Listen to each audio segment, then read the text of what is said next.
Olá, bem-vindos a mais uma revisão da Escola Sabatina, hoje a partir da Igreja de Sangalhos. Meu nome é Susana Rissa e tenho comigo o Rafael Garcia. Rafael, bem-vindo. Olá, muito obrigado, Susana, muito obrigado.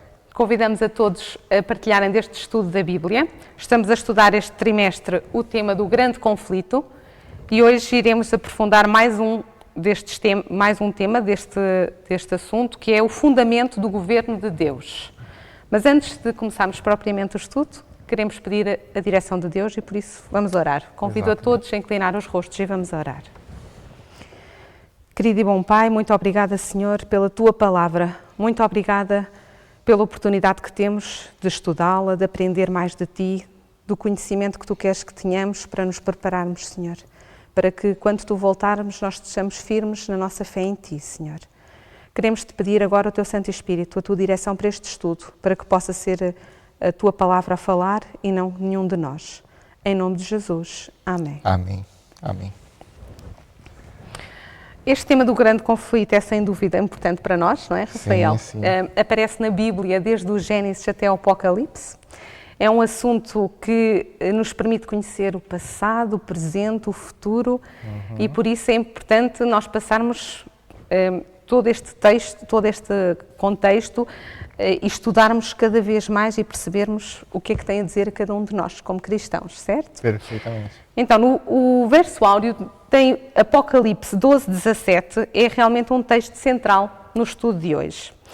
Diz Apocalipse 12:17, e o dragão irou-se contra a mulher e foi fazer guerra ao resto da sua semente, os que guardam os mandamentos de Deus e têm o testemunho de Jesus Cristo. Pelo que nós já estudamos, sabemos que este dragão é identificado na própria Bíblia. Em Apocalipse 12:9 explica-nos que Satanás. Exatamente. Vemos aqui que foi ele que se irou contra a mulher, contra a igreja, e aqui diz-nos que ela foi fazer guerra ao resto da sua semente. Mais concretamente, ele explica aos que guardam os mandamentos de Deus. Portanto, este é um ponto de controvérsia que realmente desagrada a Satanás. Exato. E também explica que aqueles que têm o testemunho de Jesus Cristo. Nesta lição, começa por nos falar sobre o santuário. O que é que o santuário tem aqui a ver com todo este assunto? Gostaria que começássemos por ler Êxodo 25:8 e percebêssemos porque é que surge o santuário.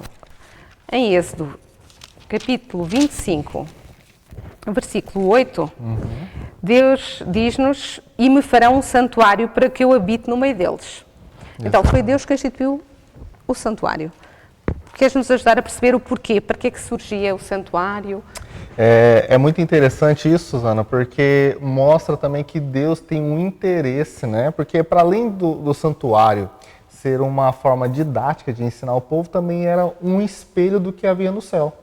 Ou seja, Moisés teve uma visão do que era o santuário e ele foi instruído por Deus para criar um santuário terrestre, né? Onde ali ia acontecer os rituais, né? E os rituais era necessário ali para quê? Para ensinar o povo de Israel naquela época, era uma forma didática de ensinar o plano da salvação para aquele povo, não é?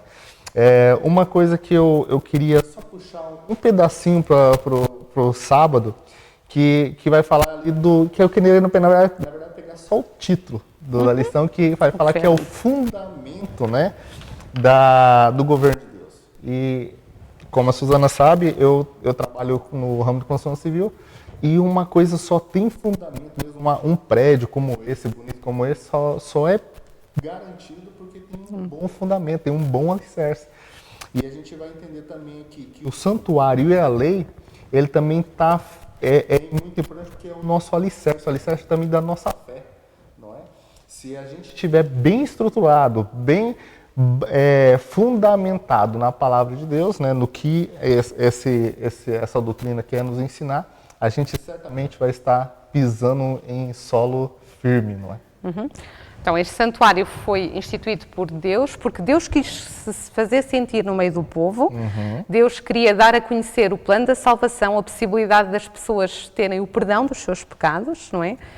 Mas, acima de tudo isto, estava o modelo original no céu. E nós lemos em Apocalipse 11:19, e vamos ler Apocalipse 11:19, em que João tem realmente esta visão do santuário que existe no céu. E diz, e abriu-se no céu o templo de Deus e a arca da sua aliança foi vista no seu santuário.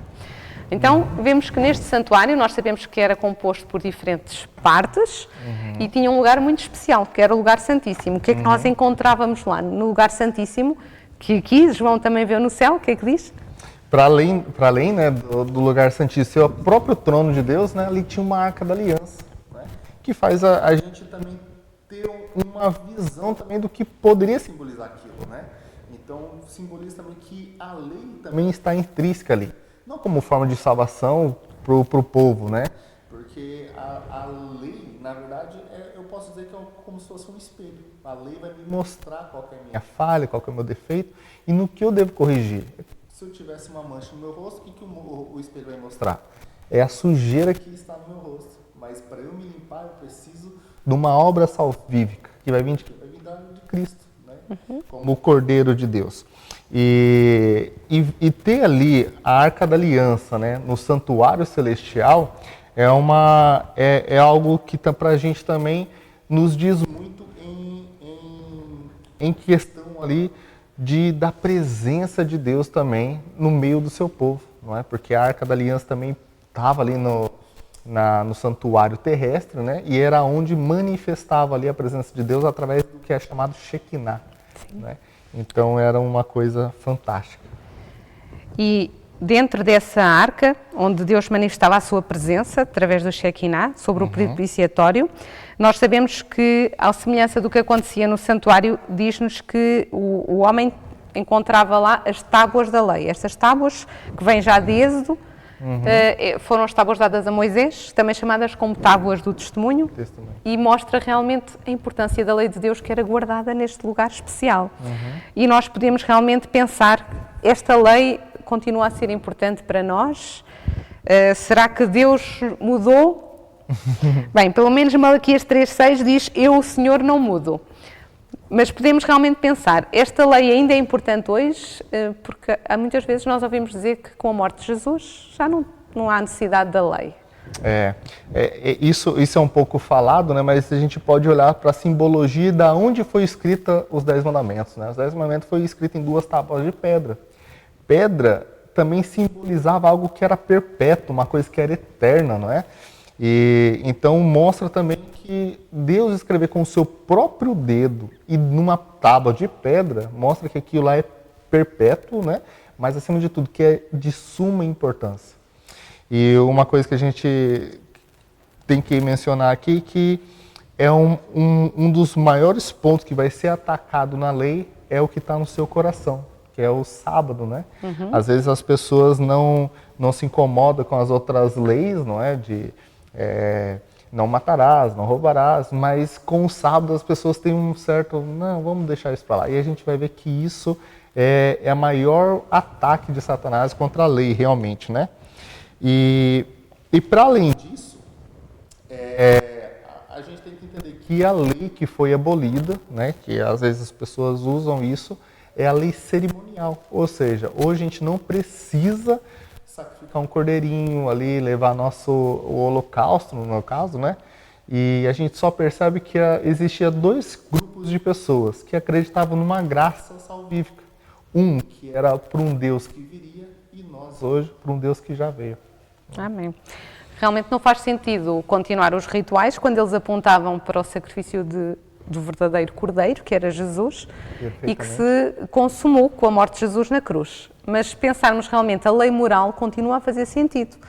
Porque se nós pensarmos realmente o que é a lei de Deus e aquilo que ela representa, não é? O caráter de Deus, se virmos realmente o porquê de Deus nos ter dado até esta lei, porque como nós até já tínhamos falado, é importante, até as leis humanas que são falíveis, são importantes para nós vivermos em sociedade, quanto mais as leis de Deus que são sagradas, são perfeitas, são imutáveis e nos ajudam a relacionar-nos com o nosso Deus e com o nosso próximo.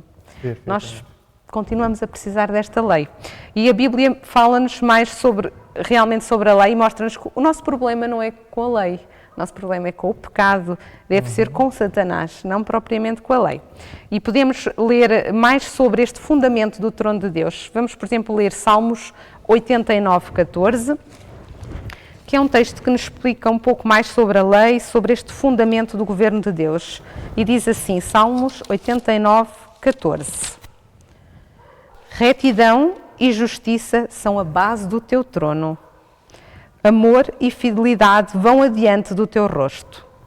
Amém. É isto realmente que a lei de Deus, que é a base do seu governo, nos mostra. Retidão é fidelidade, é amor, é justiça. E isso é realmente algo que nós precisamos, é algo firme que nós precisamos na nossa vida, porque nos mostra até quem é Deus, não é? Exatamente. E expressar também, obedecer, na verdade, é expressar o amor também ao nosso Criador, ao nosso Redentor, não é? Acho que não faz sentido, se eu digo que amo meu pai, minha mãe, eles me pedir algo, eu não fazer, eu fizer talvez o contrário, porque eu acho que é melhor, que eu acho que o meu pai vai gostar. Não, eu tenho que fazer o que o meu pai diz que gosta, não é? Então, quando eu também obedeço a lei, não é para me salvar, mas sim para expressar o meu amor e o meu respeito por ele, né?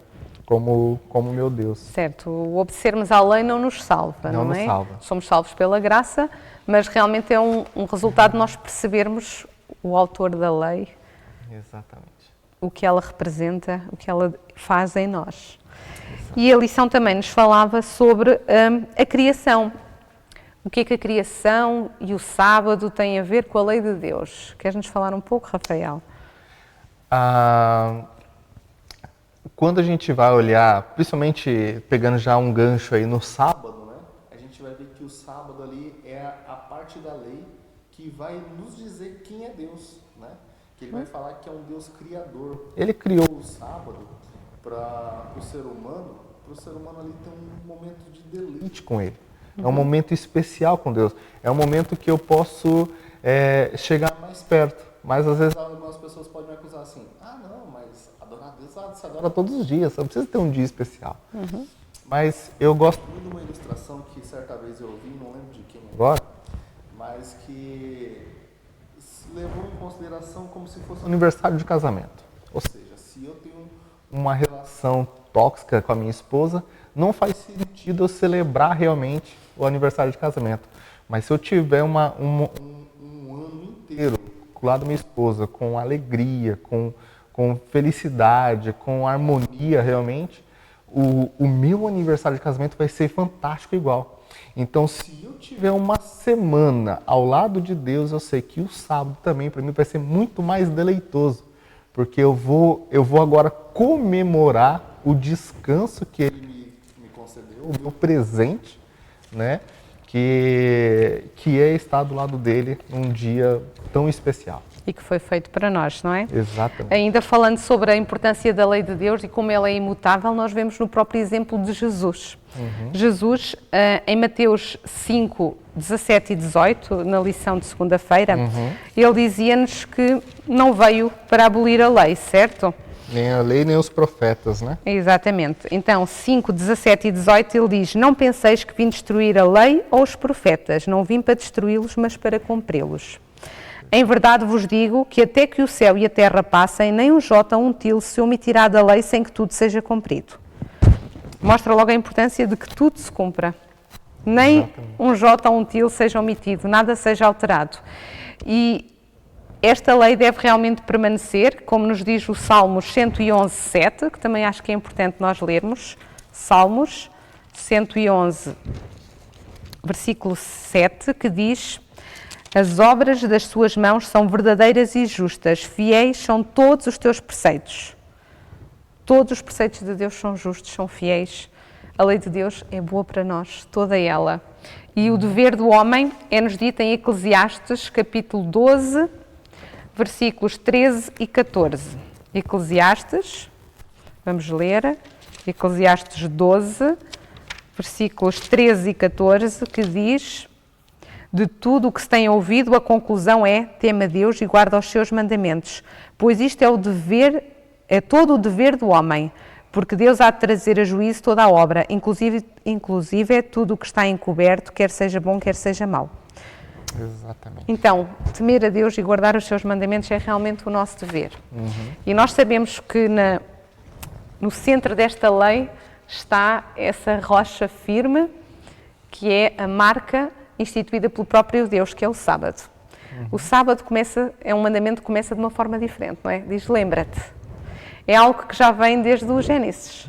É algo que foi instituído pelo Deus desde a criação. E por isso Satanás pensa realmente em atacar cada vez mais o sábado, porque ele é um memorial que nos lembra do dia que Deus separou.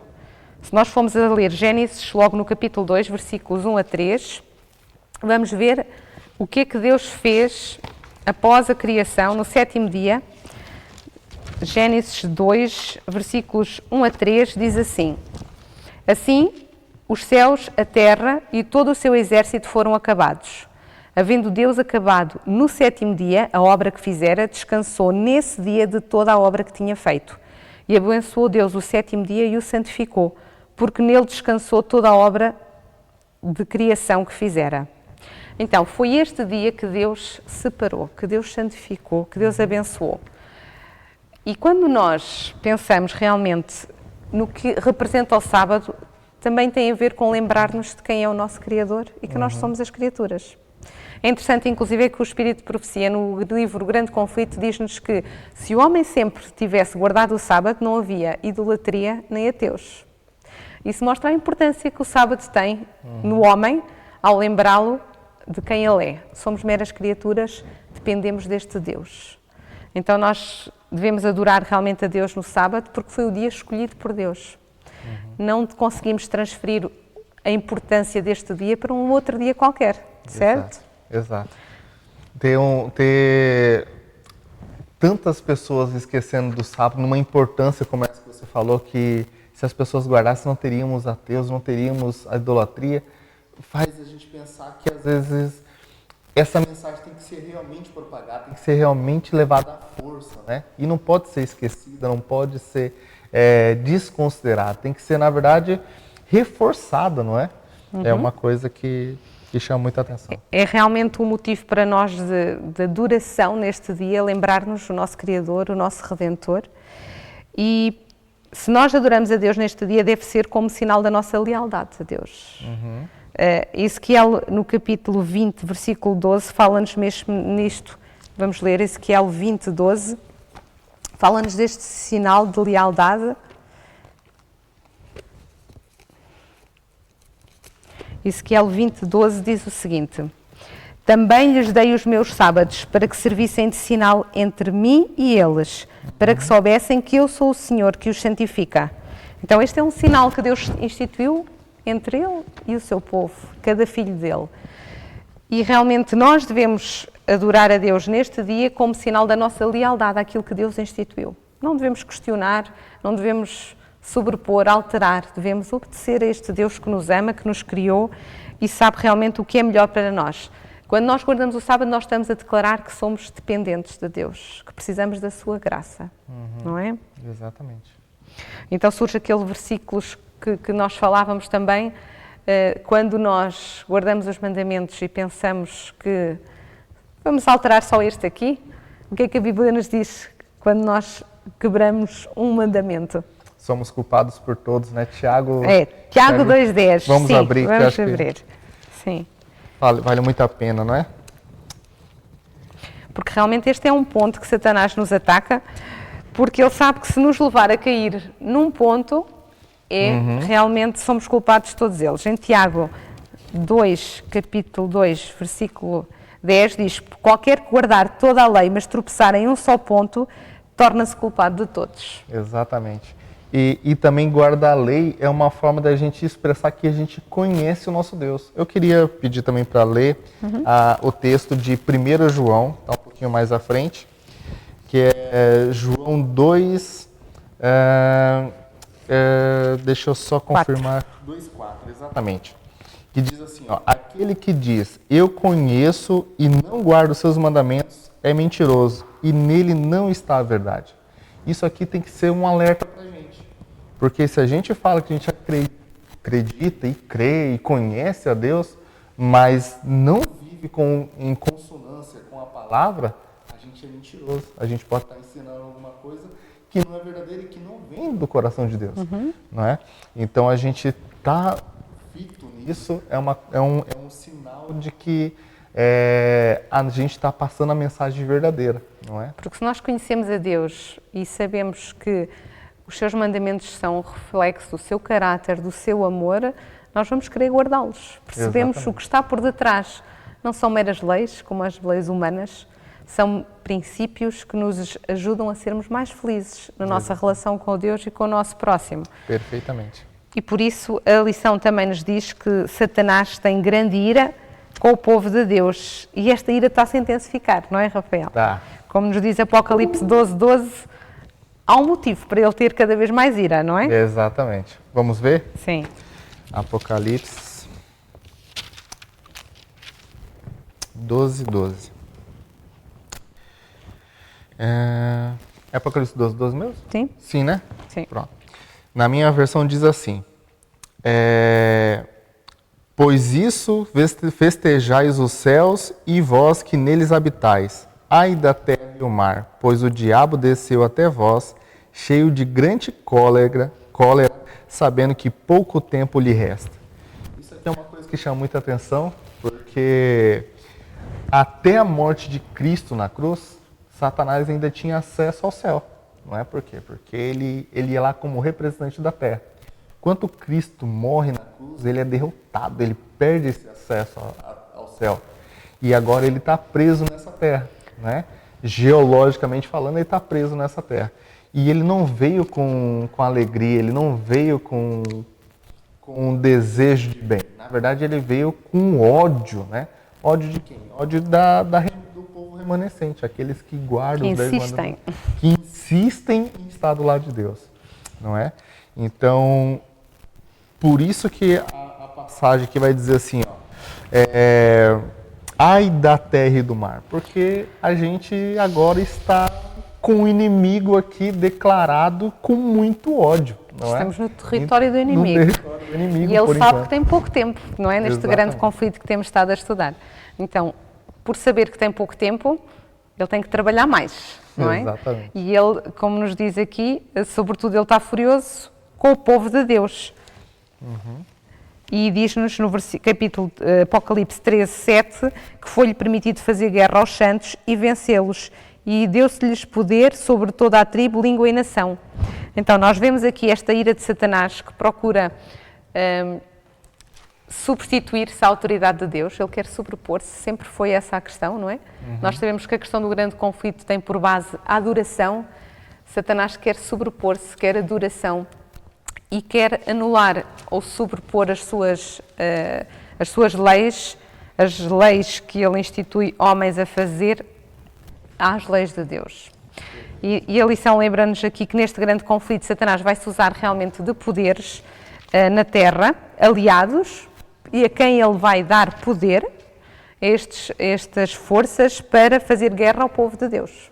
Exatamente. E é especialmente ao povo de Deus porque insiste em guardar os seus mandamentos, em transmitir esta fidelidade, e isso realmente causa-lhe grande ira. Exatamente. Uma das coisas que as pessoas, né, que a gente às vezes fala muito da lei e as pessoas acham que a gente acha que isso é uma ponte de salvação.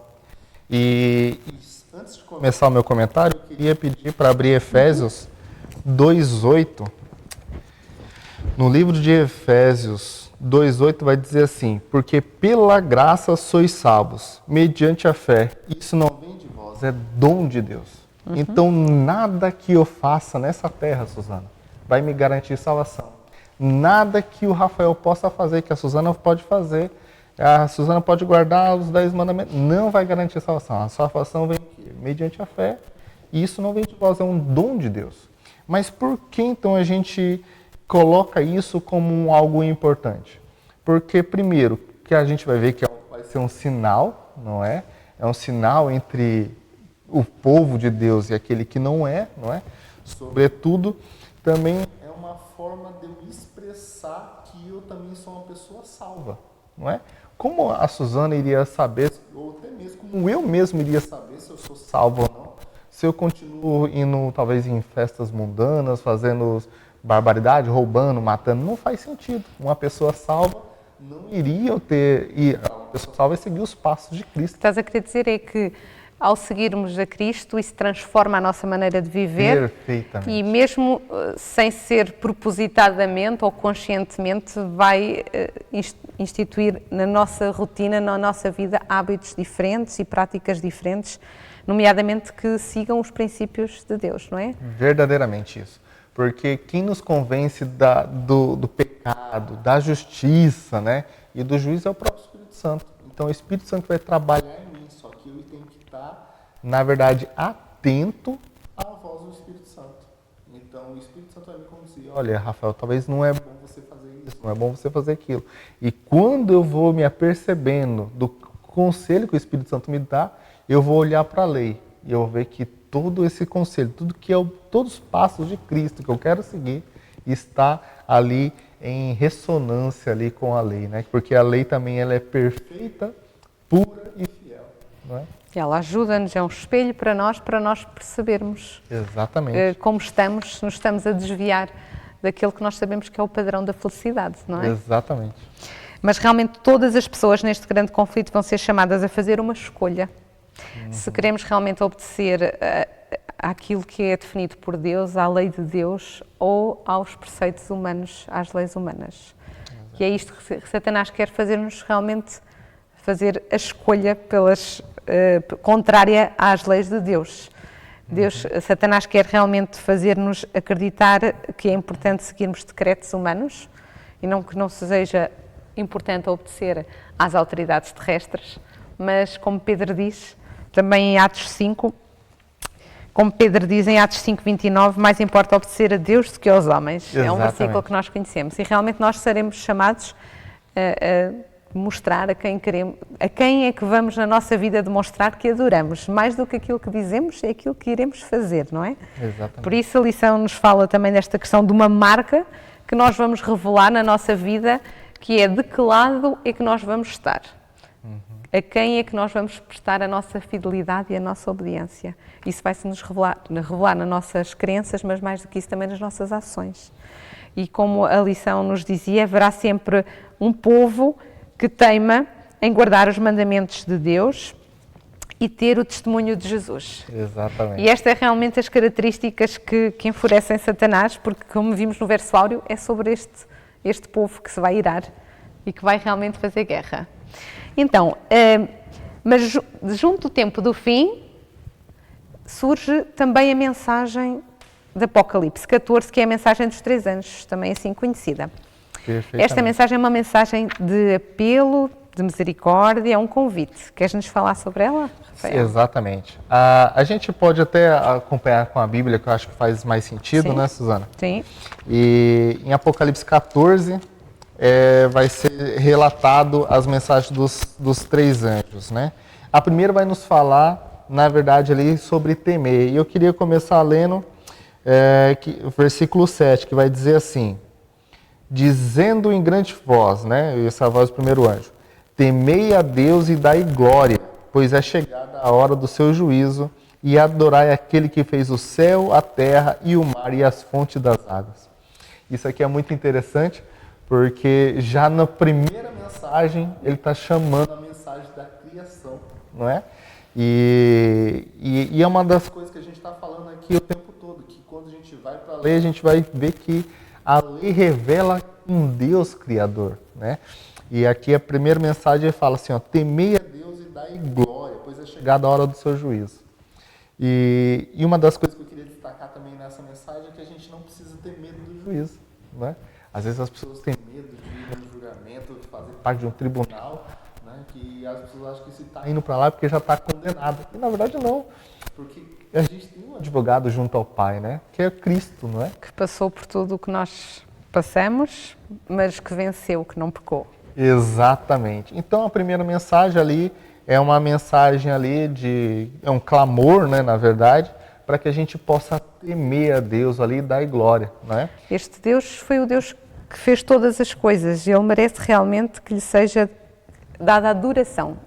Lá está. E este é o ponto central do grande conflito. A quem é que vamos dar a adoração? Exatamente. E para além de tudo, é uma mensagem, a primeira mensagem é uma mensagem também que vem ali nos trazer esperança, né? Porque você vai adorar ali, você vai dar glória ao oprimido? Não, você vai dar glória quando você estiver eufórico, você vai estar alegre, não é? Então, quando a gente conhece verdadeiramente a palavra de Deus, a gente vai dar glória, porque é realmente tremendo tudo que Deus tem para nos oferecer, né? A segunda voz, né, a segunda mensagem, vai falar assim, ó, seguiu-se outro anjo, no versículo 8, seguiu-se outro anjo segundo, dizendo, caiu a grande Babilônia, que tem dado a beber a todas as nações do vinho da sua prostituição.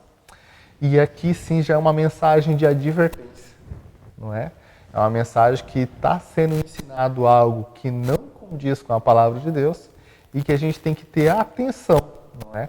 É uma mensagem ali que vai nos trazer ali um ponto de reflexão também. Será que o caminho que eu estou seguindo é correto? Será que não é? E a certeza de que esta Babilónia irá cair. Babilónia sempre foi um símbolo de idolatria, rebelião contra Deus, tentativa do homem ser independente de Deus.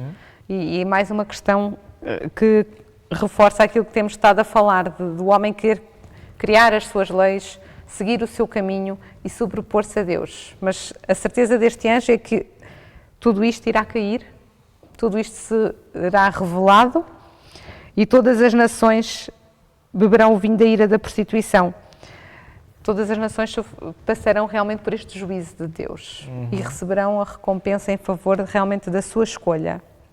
Exatamente. E depois temos a terceira voz, né, que é descrita ali do versículo 9 em diante, que diz assim, seguiu-se a este outro anjo, o terceiro, dizendo em grande voz, se alguém adora a besta e a sua imagem e a recebe a sua marca em sua fronte ou sobre a sua mão, também esse beberá do vinho da cólera de Deus, preparado sem mistura do cálice da sua ira, e será atormentado com fogo e enxofre diante de todos os santos anjos na presença do Cordeiro. Né? Ou seja, isso aqui já é uma coisa que me chama muito mais atenção. Por quê? Porque está falando que uma mensagem, né, vai ser revelada, uma mensagem também de juízo. Não é? Em que eu vou conscientemente, não é, tomar atitude ou de estar do lado de Deus ou estar do lado da besta, não é? Então eu tenho que, para eu saber se eu vou estar aqui seguro, não é? É a melhor palavra.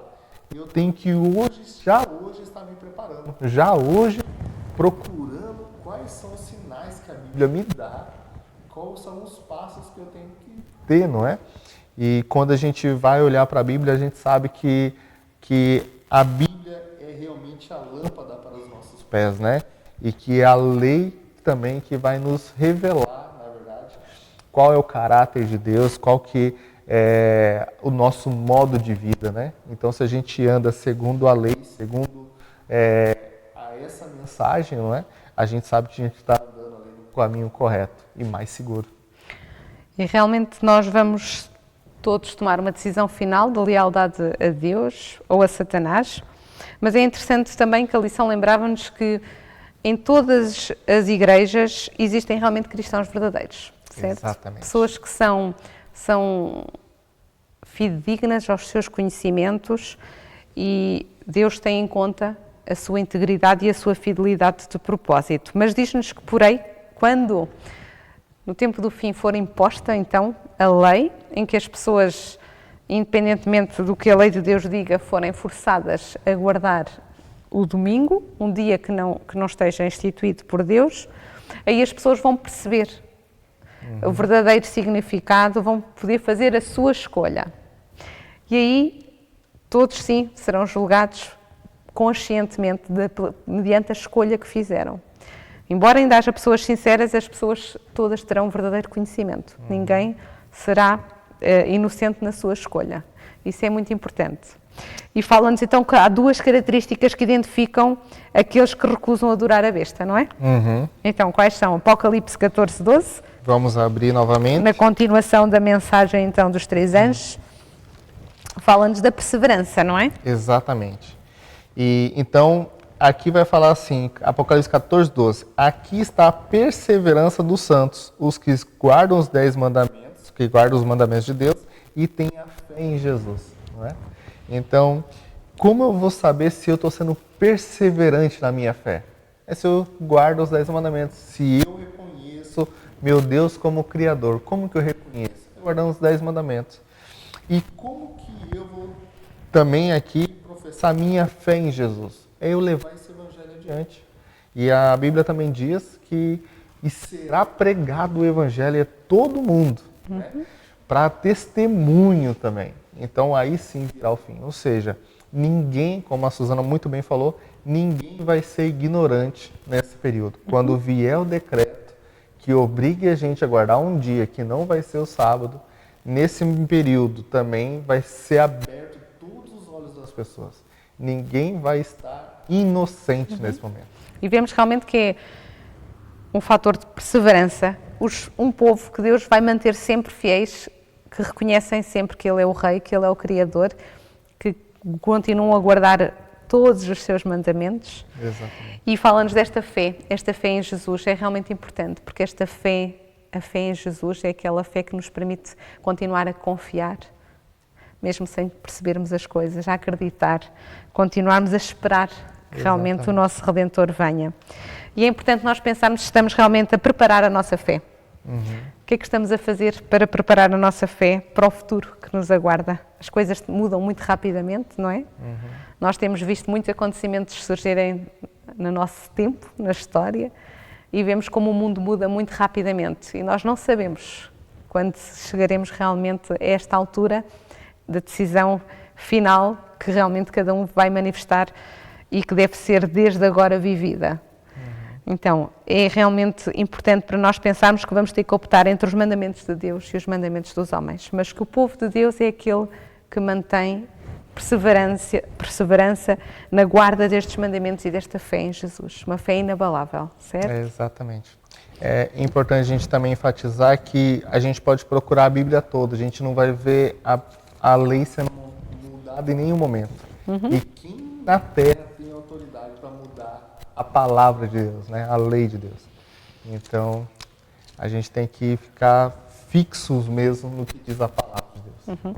Quero terminar com um versículo que eu acho que é, 2 versículos que acho que são bastante poderosos para aquilo que temos estado a estudar, que é Isaías 51, os versículos 7 e 8. Isaías 51, 7 e 8, que diz o seguinte: Ouvi-me vós que conheceis o que é reto, vós, povo em cujo coração está a minha lei. Não temais o opróbrio dos homens, nem vos turbeis pelas suas injúrias, pois a traça os roerá como a um vestido, o bicho os comerá como a lã, mas a minha retidão durará para sempre, a minha salvação de geração em geração. Amém. Amém. Nós vemos aqui realmente que o povo de Deus, no seu coração está a lei de Deus, e nós, como povo que quer realmente manter-se fiel a Deus, não deve temer o homem, porque realmente o fim dele será como a traça. Exatamente. Não é? E realmente nós possamos manter a nossa fé firme no nosso Deus e procuremos realmente desde agora sermos fiéis a Ele, fazermos a nossa escolha para que a nossa fé esteja firme. Amém. Quando as dificuldades agravarem. É verdade, é verdade. Vamos terminar, peço que possas despedir-nos em oração. Sim, com certeza. Oremos. Grandioso Deus e eterno Pai, queremos te agradecer, Pai, por esse momento da revisão da Escola Sabatina, que o Senhor possa fazer, Pai, essa semente, Pai, que é dessa mensagem, florescer no nosso coração. Que o nosso coração possa se encher dessa esperança, se encher dessa graça, que todos nós, Pai, possamos perceber que a Tua lei, Pai, não é um ponto de salvação para cada um de nós, mas sim, Pai, um modo de vida, o que devemos seguir, Pai, para expressar quem é o nosso Deus, ao Deus que adoramos, ao Deus que servimos. Peço também, Pai, que venha derramar uma bênção especial sobre cada um dos seus filhos, trazendo discernimento, trazendo conhecimento, Pai, e o desejo de estar mais próximo de Ti. Abençoe a nossa semana, é o que eu te peço pelo doce nome do Senhor Jesus. Amém. Amém. Muito obrigada pela vossa companhia também, que possamos continuar juntos a estudar mais sobre este tema do grande conflito. Obrigada.